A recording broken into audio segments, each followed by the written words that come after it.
में आके भाग जगाना, दर्शन की प्यास मेरे आके मिटाना।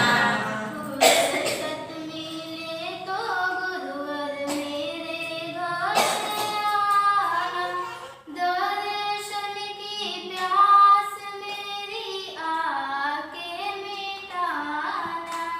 फुर्सत मिले तो गुरुवर मेरे घर आना, दर्शन की प्यास मेरे आके मिटाना।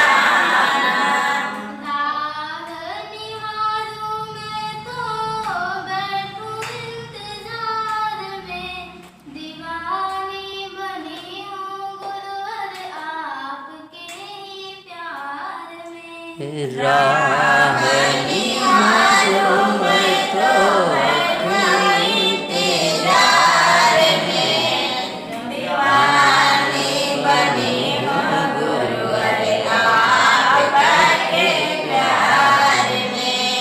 कब आओगे जरा ये तो बताना, दर्शन की प्यास मेरी आके मिटाना।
सद्गुरु कबीर साहिब की आए हुए संत भक्तों की गुरु गोविंद की साहिब।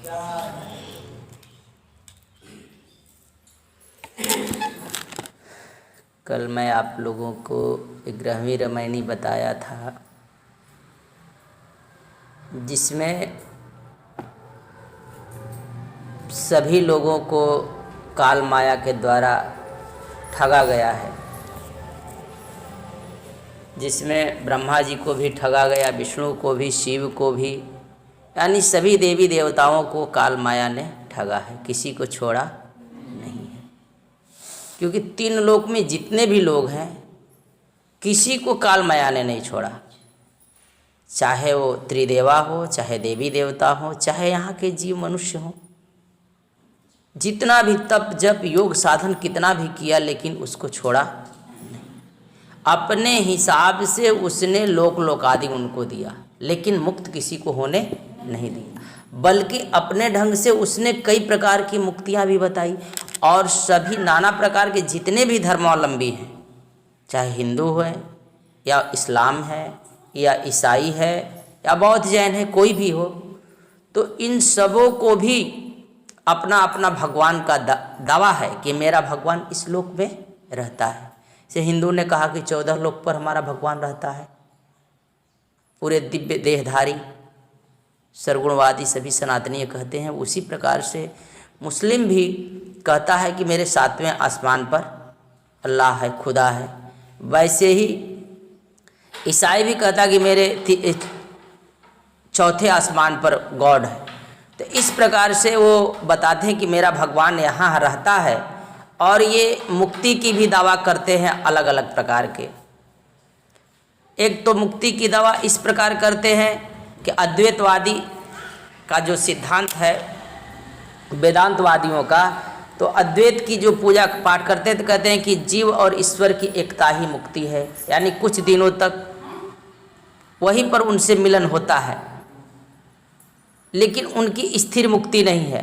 और कुछ लोग हैं कि जो देवी देवता राम कृष्ण सूर्य गणेश इनकी अवतारी पुरुषों की और विष्णु की पूजा जो करता है, तो कहते हैं और इनकी लीलाएं और वेद वेदांत के गुणगान करते हैं, तो इनको भी 4 प्रकार की मुक्तियां मिलती है। सायुज, सारूप, सामीप्य, सालो, ऐसी मुक्ति की व्याख्या की जाती, जिसमें कि कुछ ही दिन तक मतलब वो ईश्वर के संग एक कल्प तक रहते हैं, और फिर उसके बाद में कर्मानुसार जब उनका पुण्य कर्म क्षीण हो जाता है तो क्या करते हैं, उनको फिर से पृथ्वी पर उनका जन्म होता है। जैसे भगवान कृष्ण ने भी गीता में कहा है कि तेतम भगवत्वा स्वर्गलोके विशालम पूरे छिड़े मृत्यु लोके वसंती, यानी ते मने वे जो तप किए, जप किए, नेम किए, आचार्य किए, धर्म किए, तो ऐसे लोगों को स्वर्ग में तो गए, लेकिन जैसे ही उनका पुण्य कर्म खत्म हो जाता है तो क्या करते हैं, फिर से उनको जन्मना मरना पड़ता है। जन्म मरण के बंधन से कभी वो छूटते नहीं हैं। और जो निकृष्ट लोग हैं तो उनके लिए तो सब प्रकार का कई प्रकार के नरक बनाए गए हैं, तो उनमें भी जाते हैं। जैसे कोई मांस मदिरा हिंसक जीवों को करता है, तो ऐसे अमुक पशुओं की हत्या करता है, तो ऐसे लोगों को तो कुंभी पाकज नरक में उनको भेजता है लोग। तो कल मैं ये सारी बातें आप लोगों को बताया था, क्योंकि अगर जिसे भी अपनी मुक्ति करनी है उनको क्या करना चाहिए, किसी विवेकी सद्गुरु से ज्ञान लेकर अपनी आत्मा को उस परमात्मा में स्थिति करनी चाहिए। बाकी अन्य कोई भक्ति करने की कोई आवश्यकता नहीं है।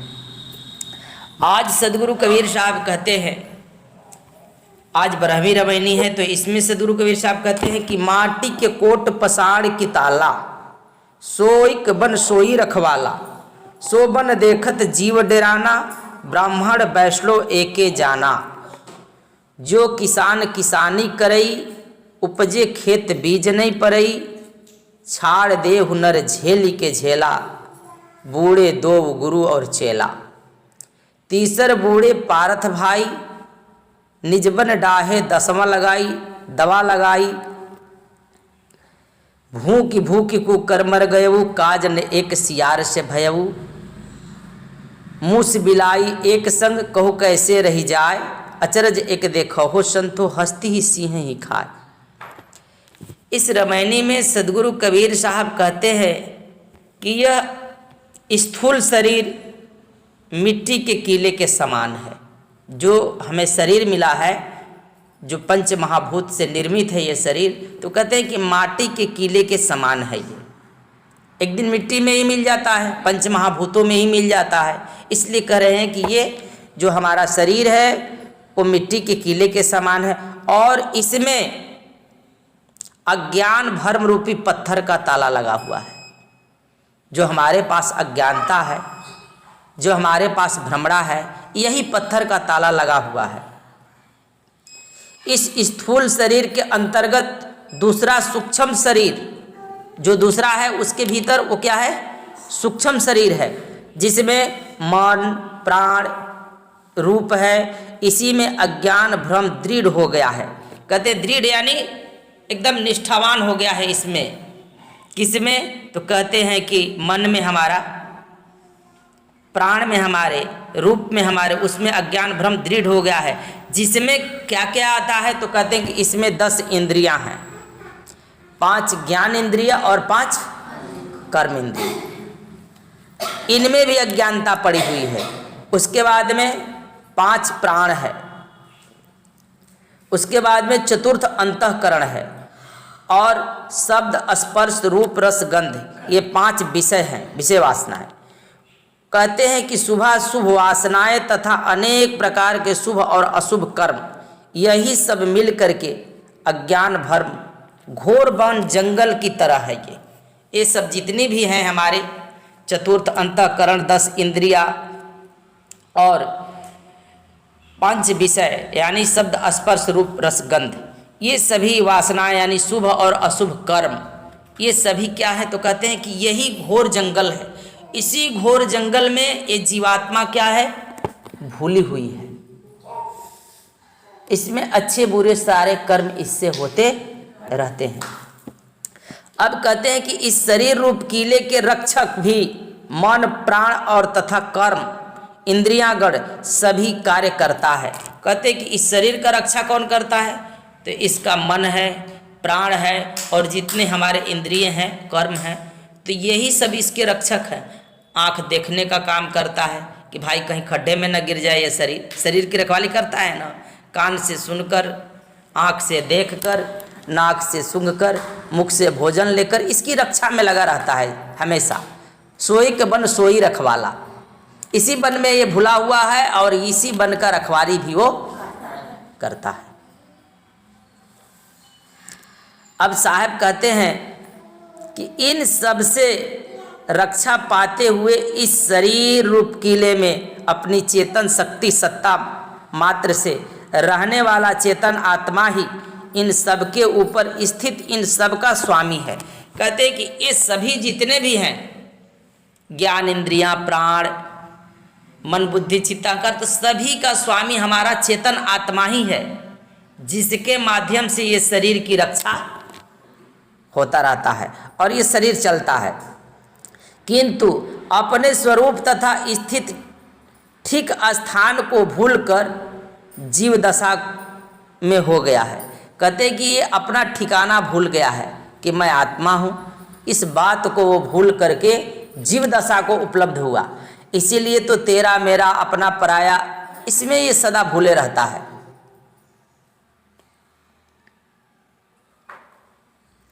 अब साहब कहते हैं कि वन को देख करके चेतन स्वरूप ज्ञान से विहीन अज्ञान दशा में जीव डरता रहता है। कहते हैं कि जब वो अपने ज्ञान को, चेतन स्वरूप को भूल गया है, जब जीव दशा को उपलब्ध हुआ है, तो जीव दशा को उपलब्ध होने के कारण इस संसार में सदा ये डरते रहता है। हर कर्म से भी डरता है, इसलिए भक्ति भी करता है और अच्छे बुरे दोनों कर भी लेता है। और अच्छे करने के लिए जाता है तो देखता है कि मेरा कहीं घर न लूट जाए, कहीं द्वार न छूट जाए, कहीं परिवार न छूट जाए। इससे इसका भी इसको डर भय बना रहता है सदा। यह स्थिति केवल साधारण जीव की ही नहीं है, किंतु बड़े बड़े ब्राह्मण, विद्वान और वैष्णव आदि महात्माओं की भी है। कहते हैं ये साधारण जीव की ही ये दशा नहीं है, बड़े बड़े महात्मा और विद्वान लोगों को भी ऐसी ही दशा है। ये भी अपने आत्मा को उपलब्ध करना नहीं चाहते। महात्मा तो बने हैं लेकिन उपलब्ध होना नहीं चाहते, डरते हैं कि कहीं मेरा ये बिगड़ न जाए। अब सत्य रास्ते पर चलने वाले के संग साथ कितने चलते हैं, गिने चुने कोई बिरले। गुरु की शरण कौन जाता है? जिसको किसी की यानी मोक्ष मुक्ति की तलाश हो, गुरु करता। उसमें भी गुरु लोग भी क्या है, तो वैष्णववादी परंपराओं के गुरु लोग वही देवी देवताओं के पास ही भेज देते हैं कि जाओ, अगर कोई कष्ट है तो वहीं चले जाओ। आगे साहब कहते हैं कि जो किसान किसानी करई, उपजे खेत बीज नहीं परई। इसलिए साहब कहते हैं कि माटी शब्द से तो पंच महाभूतों के विभागों में बना हुआ यह स्थूल शरीर देखने में आता है, और कोट शब्द से अर्थात अनेक शरीर और समिष्टि से सामान्य रूप एक, यानी कहते हैं कि व्यष्टि शब्द से अनेक प्रकार के शरीर और समष्टि शब्द से कहते हैं कि सामान्य रूप से एक ही जैसा सभी का शरीर। वह ब्राह्मण विश्व संसार देखने में आता है। इन दोनों में 4 आश्रम, 4 वर्ण, ऊंच नीच, जात्यवाद का अहंकार, अभिमान ही लोहा के समान कड़ा पत्थर का ताला लगा हुआ है। अब बता रहे हैं कि यहाँ पर जो अन्य ढंग से और भी बता रहे हैं कि क्या कह रहे हैं कि सभी को तो पहले ऊंच नीच यहाँ पर बना दिया गया है, 4 वर्ण बना दिया, तो उसमें ब्राह्मण, क्षत्रिय, शूद्र और वैश्य हुए। अच्छा, 4 प्रकार का यहाँ पर आश्रम भी बनाए, 4 वर्ण और 4 प्रकार का आश्रम भी बनाए, और ऊंच नीच जातियां भी बना दिया। इसके अहंकार में पड़ कर के ही कहते हैं कि यही लोहे के समान कड़ा पत्थर का ताला लगा हुआ है, जो अहंकार रूपी है कि मैं पंडित हूँ, मैं बड़ा हूँ, बड़ा पुजारी हूँ। इस सब चीज़ों का भी इनको अहंकार है, अपनी जाति की भी अहंकार है, अपने वर्ण का भी अहंकार है। तो कहते हैं कि शरीर समस्त ब्रह्मांड रूप संसार की ही बन है। ये जो शरीर है तो ये पूरे ब्रह्मांड ही है। सो क्या है, ये वन है, घोर जंगल है। जैसे घोर वन को देख करके पुरुष डरता है, वैसे ही शरीर और संसार को देखकर जीव डरता है। शरीर को भी देखकर डरता है और संसार को भी देखकर डरता है। कहते हैं वन में व्याघ्र आदि हिंसक प्राणी का भय है, और शरीर रूप संसार में काल मृत्यु का सदा भय लगा रहता है।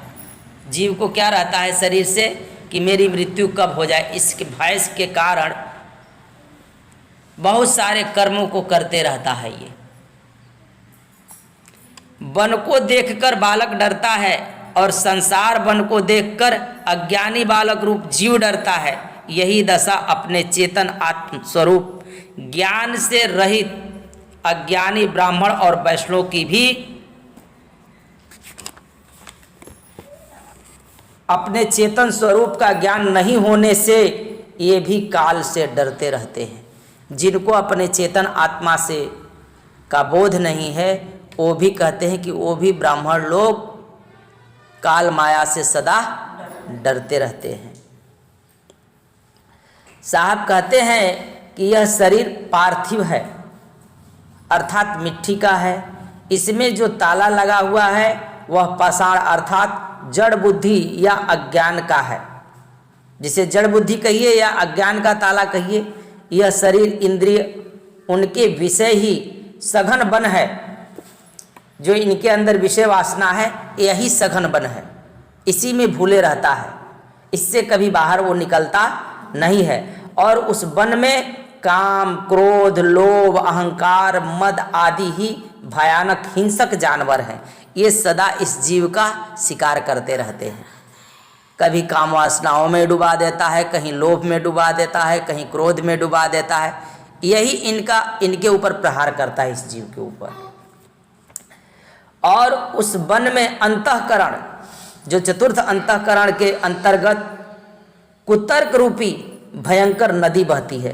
कहते हैं कि कुतर्क रूपी जो चतुर्थ अंतःकरण है, तो जो अगर कोई व्यक्ति सच्ची बात कहता है तो उसके साथ क्या करता है, वो तर्क कुतर्क करता है। आजकल तो तर्क कुतर्क करने वाले बहुत ही रहते हैं। तर्क करना चाहिए लेकिन कुतर्क नहीं करना चाहिए, उचित रास्ते की तर्क करना चाहिए। कुतर्क मतलब कोई सही बताता है उस पर बिना माने मतलब कि लोग बहस करता है, जिसके बारे में वो नहीं जानता है उस पर भी वो बहस करने लगता है। तो कहते हैं कि इसमें भयंकर कुतर्क रूपी नदी इस हृदय में बह रही है। इस प्रकार अज्ञानजन्य शरीर भी है। जैसे आप देखते हैं कि कुतर्क रूपी लोग कहता है कि ये मांस मच्छी नहीं खाओगे तो कितना बड़ा बड़ा होकर आदमियों को खा जाएगा, नहीं, माछ को पकड़कर नहीं खाओगे, अमुक पशुओं को नहीं पकड़कर मार कर खाओगे तो ये क्या करेगा, हम ही को खा जाएगा। ये क्या है, कोई तर्क नहीं, ये कुतर्क है। दुनिया में शराब जितना भी गलत गलत बनाया गया, ये सब आदमी के ही लिए बनाया गया, खाने पीने के लिए बनाया गया। बहुत सारे धर्म के लोग इसी प्रकार से तर्क भी देते हैं कि खाना चाहिए, खाने से कुछ नहीं होता है, खाने पीने की कोई बात नहीं है, बुद्धि लगानी चाहिए, बुद्धि का तर्क देता रहता है वो। और तर्क क्या है, वो कुतर्क है। और साहब कहते हैं कि अज्ञान जन्य शरीर भी है और उसका रखवाला मन भी अज्ञान रूप है। जो उनके पास मन है उस मन में भी कोई ज्ञान नहीं, वो भी अज्ञान ही रूप है। अब साहब कहते हैं कि भयानक वन को देखकर भ्रम में पड़ा हुआ जीव भयाक्रांत होता है, तब वह ब्राह्मण तथा वैष्णव के पास जाता है। किसके पास जाता है, अज्ञानी जीव। अब अपने से तो कोई ज्ञानी के ही पास जाएगा ना, तो या तो ब्राह्मण के पास जाएगा या तो वैष्णवों के पास जाएगा। ब्राह्मण और वैष्णव एक ही को कहा जाता है।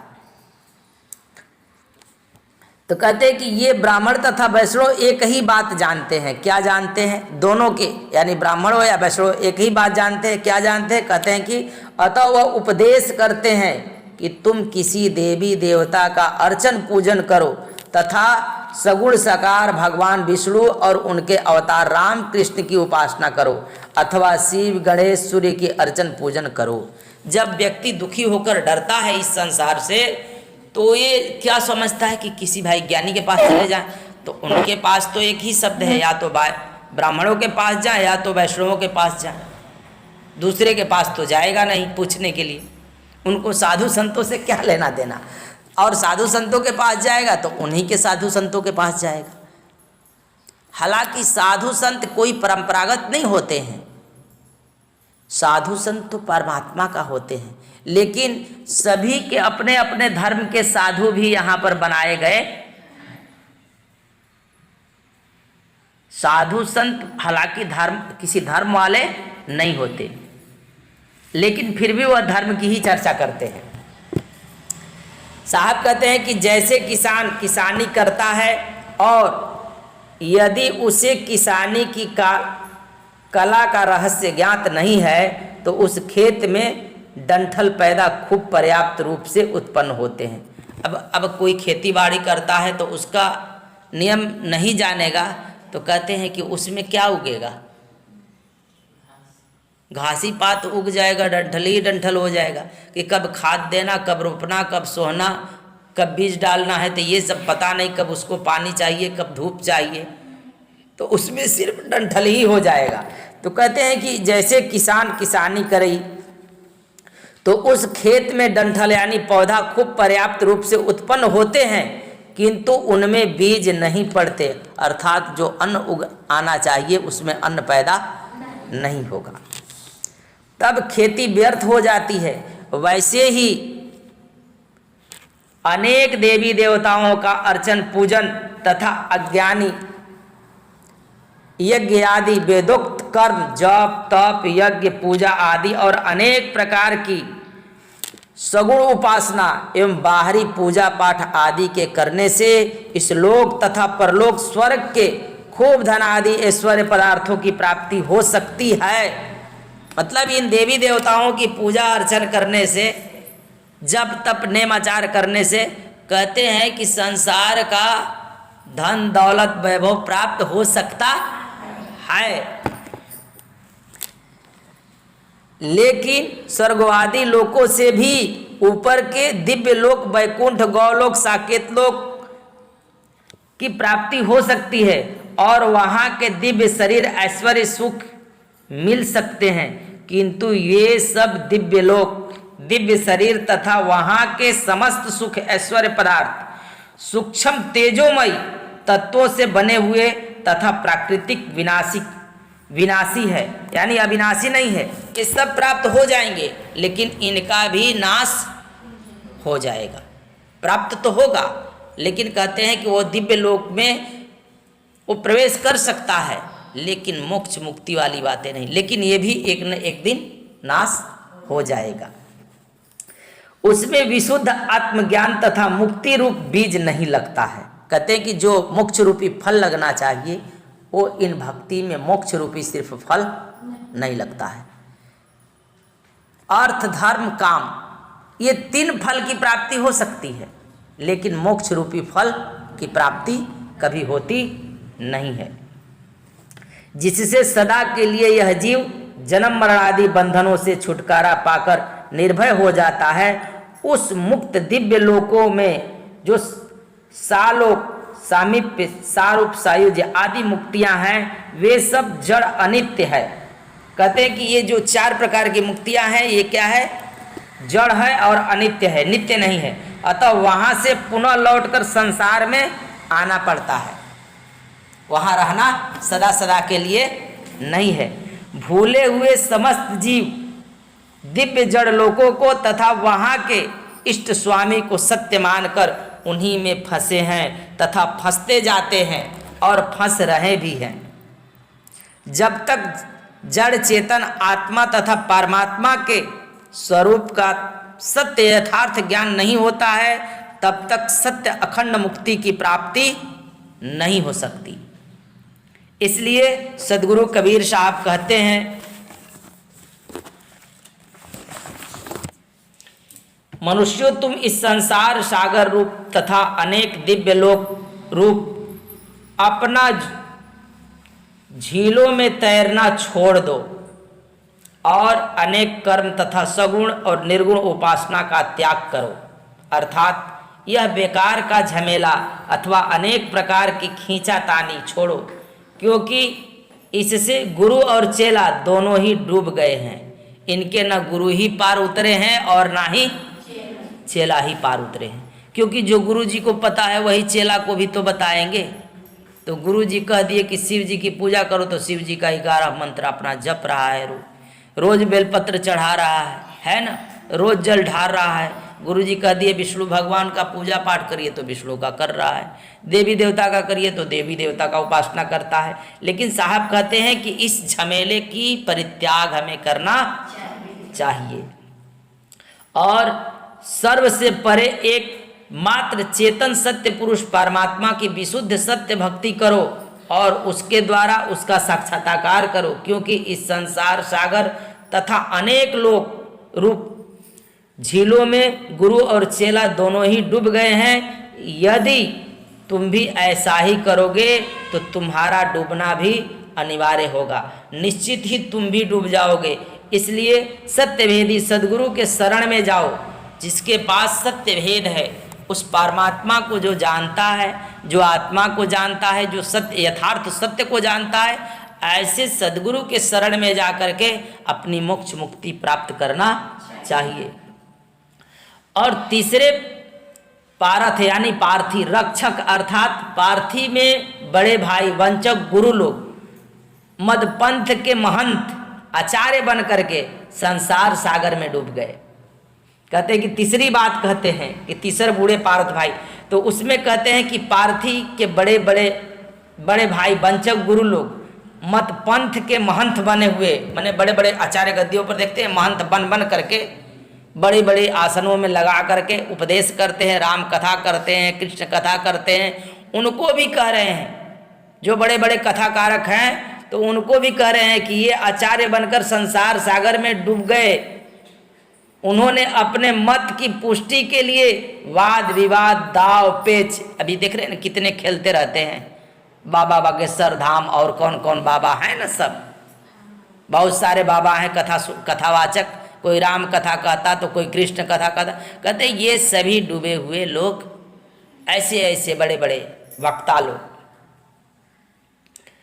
कहते हैं कि ये सब दाव पेच जन्य दवा अग्नि रूप क्रोधा अग्नि लगा करके वन रूप मानव समाज को दग्ध यानी जला दिया, यानी समाज को दग्ध कर दिया, सभी समाज को ये एकदम कूप में झोंक दिया, अग्नि के कूप में झोंक दिया, किसी को मोक्ष मुक्ति की रास्ता बताया नहीं। ऐसी ऐसी कथाओं को सुना सुना कर प्रलोभन दे दे करके इनको उसी में फंसा करके रखता है। अधिक से अधिक संख्या में लोगों को वो फंसा कर रखता है। कहते हैं कि वे सब कुत्ते के समान भौंक भौंक कर, यानी कथा सुना सुना कर, भौंकना उनका कथा सुनाना, तो कहते हैं कि कुत्ते के समान भौंक भौंक कर मर गए, अर्थात व्यर्थ ही वाद विवाद करके मर गए, एक भी कार्य सियार से नहीं हुआ, अर्थात एक भी जीव का उद्धार नहीं करा पाए जिसका सही मोक्ष मुक्ति हो जाए। साहब कहते कि सियार के समान भोंकने वाला वंचक गुरुओं से भी कुछ कार्य सिद्ध नहीं हुआ, उनके उपदेशों से शिष्य का कुछ भी कल्याण नहीं हो सका। साहब कहते हैं कि झूठे नेता तथा आत्मज्ञान विहीन वंचक गुरु लोग संसार में अशांति फैला देते हैं, अपने दावा रखते हैं कि हमारा भगवान सही, कि हमारा भगवान, इस पर दावा रखने के लिए कि हम सत्य सनातनीय ठीक हैं, तो कोई कहेगा कि हमारा इस्लाम धर्म ठीक है, कोई कहेगा हमारा ईसाई ठीक है, ये दावा ठोकते हैं। ये सब दावा जो ठोकते हैं, तो कहते हैं इन्हीं लोग के दावा के कारण बहुत सारे लोग उनके संग साथ हो लेते हैं और इनसे एक भी काज होता नहीं है, अर्थात इनसे एक भी जीव उद्धार के रास्ते पर नहीं जाता। और झूठी आवाज सुनाकर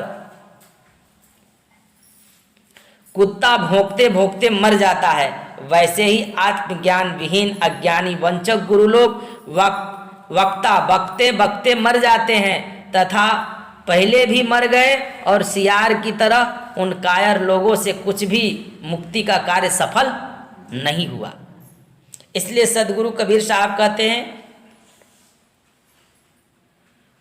तीसर ब्रह्मादिक सबे, अब तीसरी बात कहते हैं कि तीसर ब्रह्मादिक सबे पंडित बूढ़े धाय कर्म उपासना प्रचार करी सब जग दिन जराए। ब्रह्मादिक पंडित सबे भूखी भूखी मरी जाए, वेद भरोसा किए ते काज न काहू बनाए। कहते हैं कि जो लोग, एक तो पंडित भी मर गए और बड़े बड़े ब्रह्मादिक मर गए, और कहते हैं कि जितने भी काजी थे वो भी मर गए, जितने भी वक्ता लोग थे, और भोंक भोंक कर मर गए, अर्थात ये उपदेश करा करा करके चले गए, लेकिन इनसे एक भी काज हुआ नहीं। सदगुरु कबीर साहब कहते हैं कि मूस बिलाई एक संग, अर्थात मूस और बिल्ली ये दोनों एक साथ कैसे, कहिए कैसे रह सकते हैं? कोई सवाल ही नहीं उठता कि मूस और बिल्ली एक संग रह ले। मूस को झपट्टा मार ही लेगी बिल्ली कि नहीं मार लेगी? तो ये संभव ही नहीं कि माया कभी जीव की मुक्ति दिला सके। माया कभी जीव को मुक्ति नहीं दे सकती। जिस तरह से बिल्ली चूहे की रखवाली नहीं कर सकती, एक संग रहेगी नहीं, वो भागी चलेगा चूहा, ये बिल्ली खुदा लेगी उसको। गिद्ध को मांस की रखवाली करने के लिए दे दिया जाए तो रखवाली करेगा कि मांस को नोच कर खा जाएगा? तो इस जीवात्मा की रखवाली माया कैसे कर सकती है? माया कभी नहीं करेगी उसकी रखवाली। इसलिए साहब कहते हैं कि इसी प्रकार जीव और माया भी एक साथ कहिए कैसे रह सकते हैं? ये संतो, हे संतो, यह एक आश्चर्य तो देखिए कि हाथी सिंह को खा रहा है। इसका वास्तविक तात्पर्य यह है कि चेतन आत्मा अपने स्वरूप को भूलकर जीवत्व दशा में अपने को चूहा की तरह निर्बल लाचार मान रहा है। जो जीवात्मा है ये अपने आत्मस्वरूप को भूल करके कि मैं आत्मस्वरूप हूँ, इसको भूल करके जीवत्व दशा को जब प्राप्त हुआ तो ये अपने को चूहा मान लिया, ये लाचार बन गया, बेबस बन गया। देखते हैं मन जहाँ जहाँ दौड़ाता है वहाँ वहाँ आपका शरीर क्या करता है, चला जाता है, और संग में उसके बेबस हुआ ये जीव है, वो पड़ा हुआ दौड़कर वो भी जाता है कि भाई ये कार्य न करोगे तो फिर हमारा सारा कार्य बिगड़ जाएगा, तो वह भी चला जाता है। और अपने से उत्पन्न जड़ या प्राकृतिक माया पदार्थ 52 अक्षर तथा उनसे बने हुए स्वर व्यंजन संयुक्त शब्द मंत्रों को और ओम सोहम ररंग राम शंख सहनाई बीड़ा बांसुरी आदि ध्वनात्मक ब्रह्मांडी शब्दों के एवं तत्वमसि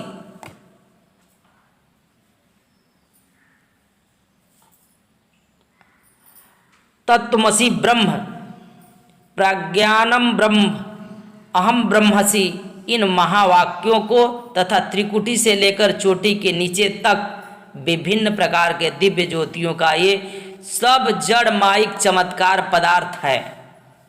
सबसे तो पहले ये बताते हैं कि जितने भी मंत्र 52 अक्षर से बने हुए हैं वो, और ब्रह्मांड में ध्वनात्मक जो ब्रह्मांडी ध्वनात्मक शब्द हो रहे हैं, तो जैसे इसको भय होता है तो जैसे वंचक गुरु लोग बता देते हैं कि इसका योग करो, जब करो तब करो, इसकी प्राप्ति करो, तो ये क्या करता है, वही करना शुरू मन मेरा कर देता है, उसके साथ बेचारा जीव भी उसी स्थान पर पहुंचता है। अब कहते हैं ये कि ये सब जड़ माइक चमत्कार पदार्थ विभिन्न प्रकार के दिव्य ज्योतियों का ये सब इनको ही कल्याण का एक सत्य मान रहा है। कहता है कि इसमें जो ध्वनात्मक जो शब्द उठते हैं, जो इसमें ज्योति है, इन्हीं को देखोगे, इनको सुनोगे तो तुम्हारी मुक्ति हो जाएगी, ऐसा सब कह रहे हैं। जो कि ये सभी चेतन आत्मा के माध्यम से हो रहे हैं।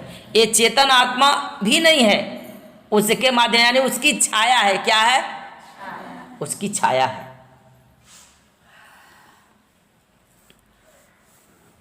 अब आगे साहब कहते हैं कि इनमें अपने लक्ष्य की स्थिति कर रहा है ये सभी लोग, और इन सब जड़ पौमाइक पदार्थों को बिल्ली की तरह अपने से सबल मानकर, कहते हैं कि इन्हीं को ये जीव क्या करता है कि अपने से सबल मानता है, अर्थात अपने से इनको बलवान मानता है, क्योंकि इसमें सिद्धियां मिलती है उसको।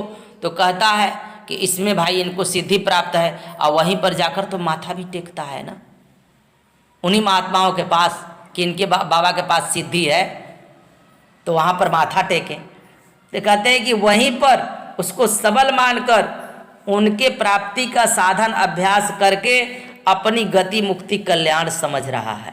कहते हैं कि इसी की प्राप्ति को मान करके अपना ये जीवात्मा कल्याण समझता है, हालांकि इससे कल्याण होने वाला नहीं है। इसीलिए तो चमत्कार देखने के लिए कि वो बाबा के यहाँ जाते हैं तो पर्ची निकाल देते हैं बाबा जी, देखते हैं। अब पर्ची निकाल देते हैं तो क्या हो जाता है, इनकी दिन दशा बदल जाती है, इनका क्या उद्धार हो जाता पर्ची निकालने से। हम आपका भविष्य बता दे तो इससे आप क्या समझेंगे? आपका कोई मुक्ति मोक्ष, हाँ, क्या हो जाएगा आपको अगर आप अपना भविष्य जान जाएंगे तो? वो भविष्य में तो आने ही वाला है, अगर जान भी गए तो क्या हो गया? और बीती बात कोई कह दे तो जो बीत ही गई उसके बारे में जान जाएंगे तो क्या हो जाएगा? उससे भी तो कुछ नहीं होने वाला। तो आप यही कहेंगे कि अरे हमारे जीवन की सारी घटना ये सच सच बाबा जी बता दिए, बड़ा पहुँचे हुए बाबा है, ऐसा ही मान लेते हैं आप लोग। तो साहब अब कहते हैं कि अब विचार करिए कि आत्मा चेतन ज्ञानमय अविनाशी है, और वह सब जड़ विनाशी पौमाइक पदार्थ है। कहते कि जो मुझे दिखाई पड़ रहा है इसमें और सुनाई पड़ रहा, तो कहते कि जड़ माइक पदार्थ है, और आत्मा है सो क्या है? अविनाशी है।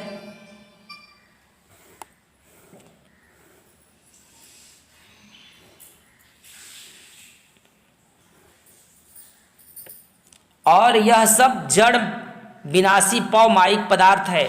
इन दोनों सर्वदा काल एक साथ कुशल पूर्वक कैसे रह सकते हैं? क्योंकि जैसे चूहा को बिल्ली खा जाती है, अतएव उसी प्रकार ये पौ माया भी जीव को खा जाएगी, अर्थात गुमराह कर फंसाकर अपने में समा लेगी और अनेक जड़ माइक लोकों में भ्रमणा कराएगी, जन्म मरण आदि बंधनों से नहीं छूटने देगी। अतः हे संतो, और भी एक आश्चर्य देखिए कि ये हाथी रूप मन अपने से सबल सिंह की तरह बलवान सिंह रूप एक चेतन आत्मा को अज्ञान दशा में इन सब जड़ पौमायिक पदार्थों को सत्य मान करके उनमें फंसकर अपने में समाये हुए हैं, अर्थात अपने बस में कर विषयों में फंसाकर खा रहा है एवं नाना विषयों में फंसकर भटक रहा है, छूटने नहीं देता है। यानी हर तरह से ये जीव फंसे ही जा रहा है, इस शरीर में ही फंसा हुआ है। बाहर तो फसान है ही है, लेकिन इस शरीर में भी फंसा हुआ है। अब कह रहे हैं कि मूस के समान अज्ञानी शिष्य, अब आगे की तरफ बता रहे हैं कि मूस के समान अज्ञानी शिष्य जो उनके शिष्य हैं, तो उनके बारे में कहते हैं, और बिलाई के समान आत्मज्ञान विहीन अज्ञानी वंचक गुरुओं की अनेक कर्मों रूप तथा अनेक देवों उपासना रूप पौ माया, ये दोनों एक साथ कैसे रह सकते हैं। जैसे मूस और बिल्ली का विरोधी है, दोनों एक साथ नहीं रह सकते हैं, वैसे ही जीव और माया का विरोधी है। जो जीव है वो क्या है, माया का विरोधी है। ये कभी दोनों एक संग नहीं रह सकते। अतः दोनों एक साथ नहीं रह सकते। जैसे चूहा और बिल्ली का एक साथ रहना चूहा के लिए विनाशक हेतु है, वैसे ही जीव और माया का एक साथ रहना भी जीव के जन्म मरण का हेतु है। जीव को जन्म मरण के बंधन में डाल ही देगा वह माया। इसलिए कभी कैसे भी माया के संग रहेगा तो उसको क्या करेगा, वो जन्म मरण के बंधन में फंसाकर उसे डाल ही देगा। इसलिए सदगुरु कबीर साहब कहते हैं कि हे संतो, यह आश्चर्य तो देखो कि हाथी सिंह को खा रहा है। मन माइक विषय पदार्थ जड़ दोनों से हाथी के समान है और जीवात्मा चेतन होने से सिंह के समान है। जीव को मन विषयों में फंसाकर खा रहा है। यानी जीव को क्या किया है, मन विषयों में फंसा करके उसके पास जो मन है वो विषय, क्योंकि मन ही माया है। अगर आप सोचते होंगे कि माया क्या है तो मन ही, और मन ही आपको यहाँ वहाँ ले जा करके फंसाता है विषय वासनाओं में, और वही फंसा करके इस पूरे जीवन को भी खा गया। अब तक जितना जिए वो भी खा गया, अब आगे जिएंगे वो भी खाएगा। इसलिए सदा सतर्क रहना चाहिए। जीव को मन विषयों में फंसाकर खा रहा है, अपने बस में कर जन्म मरण के बंधन में डालकर अनेक योनियों में भ्रमण कराता रहता है। इसलिए इससे छूटने के लिए मुझे क्या करना चाहिए, तो जो सद्गुरु से मुझे उपदेश मिलता है, जो उसके स्मरण का विधि मिलती है, जो उन्होंने नाम देता है, वैसे नाम का सदा स्मरण करते रहना चाहिए, जिससे कि हमें आत्मा और परमात्मा की प्राप्ति हो। प्रेम से बोलिए सद्गुरुदेव की, सद्गुरु कबीर साहिब की, आए हुए संत भक्तों की, गुरु गोविंद की साहिब।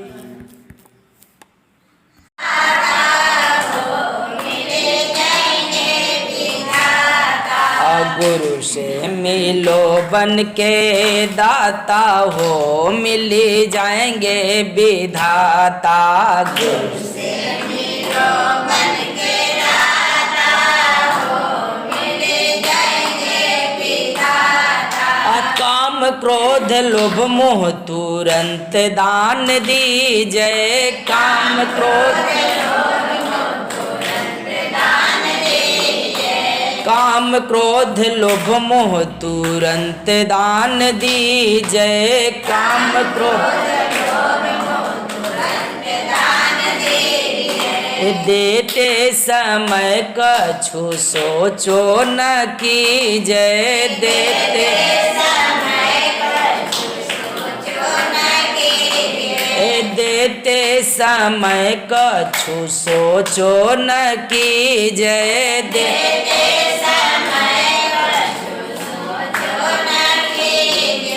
तब ही जुड़ेगा तेरा नाता हो मिली जाएंगे विधाता तब ही जुड़ेगा तेरा नाता हो मिली जाएंगे विधाता तब ही जुड़ेगा तेरा नाता हो मिली जाएंगे विधाता तब ही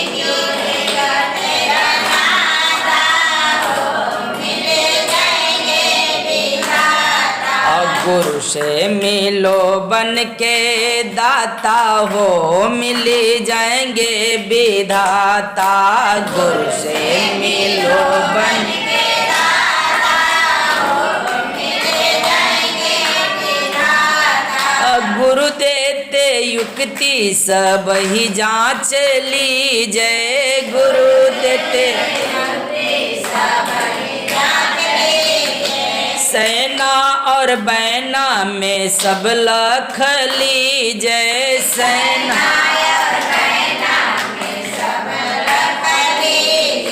गुरु देते युक्ति सब ही जांच लीजिए गुरु देते युक्ति सेना और बैना में सब लख लीजिए सेना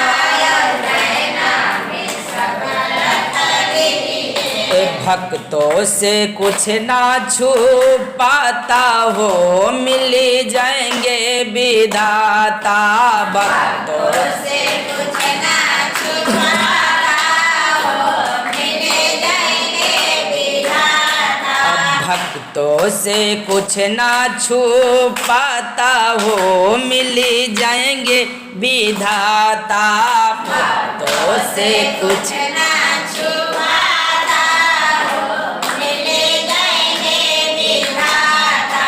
गुरु से मिलो बन के दाता हो मिली जाएंगे विधाता गुरु से मिलो बन के दाता हो मिली जाएंगे विधाता गाली को आगी में दीजिए जलाई गाली को क्रोध ही जल निंदा धुआं भाई क्रोध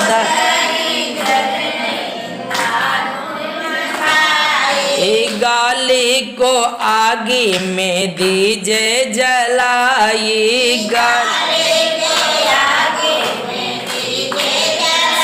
क्रोध ही जल निंदा धुआं भाई क्रोध ही जल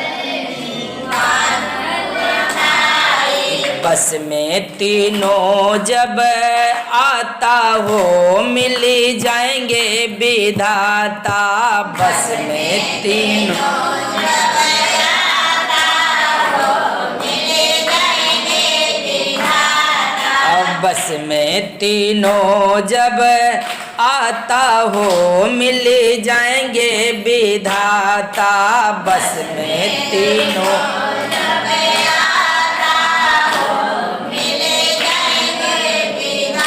गुरु से मिलो बन के दाता हो मिली जाएंगे विधाता गुरु से मिलो बन के दाता हो मिली जाएंगे विधाता सद्गुरु कबीर से प्रीति जोड़ाए सद्गुरु कबीर हे राम नाम नदिया में गोता लगाए राम नाम नदिया में गोता लगाए हे सद्गुरु कबीर से प्रीत जोड़ाए सद्गुरु कबीर से प्रीत जोड़ाए हे राम नाम नदिया में गोता लगाए राम नाम सुधीरा कुशल फर माता हो मिल जाएंगे विधाता। सुधीरा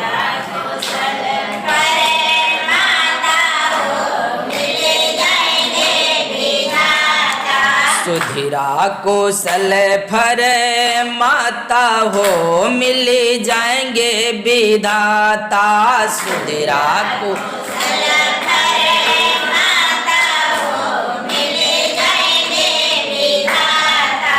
गुरु से मिलो बन के दाता हो मिल जाएंगे विधाता। गुरु से मिलो बन के दाता हो मिल जाएंगे विधाता। गुरु से मिलो बन के दाता हो मिल जाएंगे विधाता। गुरु से मिलो